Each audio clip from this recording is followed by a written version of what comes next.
The mid to late 2000s was an interesting time for me. I was young and attending community college, but there was always something to look forward to on the internet, and that was the angry video game nerd and the nostalgia critic. Watching the AVGN and NC was like a tradition, and that guy with the glasses was the website to go to. It seemed like it was a bunch of contributors being friends and acting cool. The nostalgia chick, Linkara, Spoonie, who has sadly disappeared except to rant on Twitter, but that's another topic. You see, what I will say this about the AVGN, I find that a lot of his older stuff has aged quite well, and I still get enjoyment out of a lot of them. But the nostalgia critic has not aged well, at all. Now, don't get me wrong, no one's first video is good. It's a lesson I've learned. But Doug really hasn't evolved his craft. I remember every year when one of the anniversary specials came out, they're not easy to go back to and watch because, well, the Change the Channel document really covers a lot of things that went wrong. Namely, the website was way too favorable to Doug. In 2012, the Soap Act was considered to be passing, so a lot of people thought that their way of lives were in jeopardy. Hence why Doug wrote To Boldly Flee, a film that I could probably critique very fairly, but I have much better things I'd rather be doing. It's 3.5 hours, so it's way too long, and apparently making the film was a nightmare, as they only had a week to film the 3.5-hour long movie. You see, the first year anniversary was just a big brawl that was done for fun. Kick-Assy was something with an actual story, not a good story. Then Suburban Nights was just an excuse for everyone to cosplay while in very cold weather. To Boldly Flee was designed as the ending for the nostalgia critic, but really the film was one big look into Doug's ego. Kinda like how I feel Death Stranding will turn out to be for Hideo Kojima.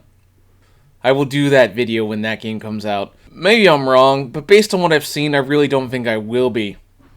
But in his hubris, Doug apparently gave the implication that everyone else was ending their shows along with his, which gave them the impression that he didn't care what they would have to do to get by without him. So Doug, Rob, and all those at Channel Awesome went to work on Demo Reel, which seemed to be Doug's dream project. Demo Reel failed because it was mostly just a string of unfunny clips, basically Doug just remaking films. There's a certain irony there. Obviously Doug was clearly bitter about Demo Reel failing. The review must go on seemed to indicate that Doug wanted to go back to the nostalgia critic, but it's abundantly clear that Critic was brought back for money. Ever since then, Doug has been trying to force the skits into the nostalgia critic, and it pretty much culminated in The Wall. I've never seen The Wall, it was a little bit before my time, but I'm curious to check it out now since Doug doesn't really review the film. He just sort of makes fun of it.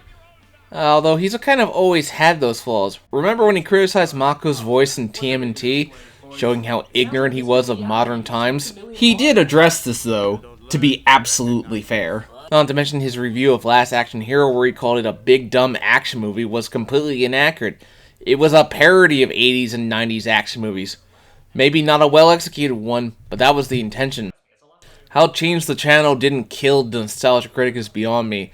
But honestly, reading the stories, one thing stuck out to me about Doug. You see, I've met Doug 3 times. I thought he was a fairly nice guy, but he never seemed to be too interested in my questions. While I've met James Roth multiple times, so much that he recognizes me now. James is a cool, down-to-earth guy, and it seems like he treats the other Cinemaster Group guys pretty well. For example, he no doubt had catering for his crew on the AVGN movie set. Something Doug didn't know how to do.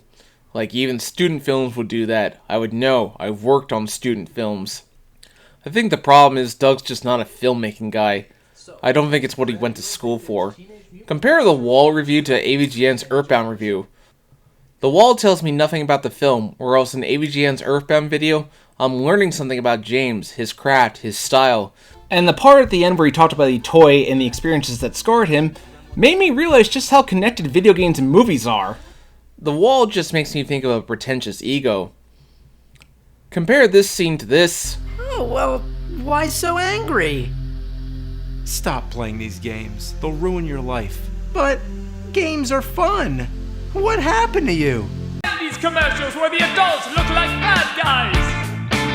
I mean, that era of reviewers that were just screaming angrily at the game. Sure, I did that in my Naruto video, but I only do it if it makes me genuinely angry. Not to mention a lot of those angry reviewers weren't playing characters. Watching the video where the crew went to see the Urkel house, The Family Matters house while they were in Chicago, it's actually kind of sad seeing them all so happy, hanging out, no idea as to what's to come. Lindsay Ellis still does work, and she's grown far beyond just being the female nostalgia critic. She's surpassed him in every way, really. Lynn Carr still does work that I love. The History of Power Rangers series was a big inspiration for me. It's funny, in the film Kick-Ass, a critic is warned that being a douchebag will drive everyone away, and yet it's ironic how much of that applied to real life. It's all Doug has done since then. The most damning thing for me is when I went to Lynn Carr's Too Many Games panel last year, and he mentioned something to us. He said that he reached out to Doug in an email and said that he still wanted to be friends, but Doug never answered. That just sums up Doug Walker's whole character in a nutshell. He didn't value his friends or co-workers, and then they turned against him.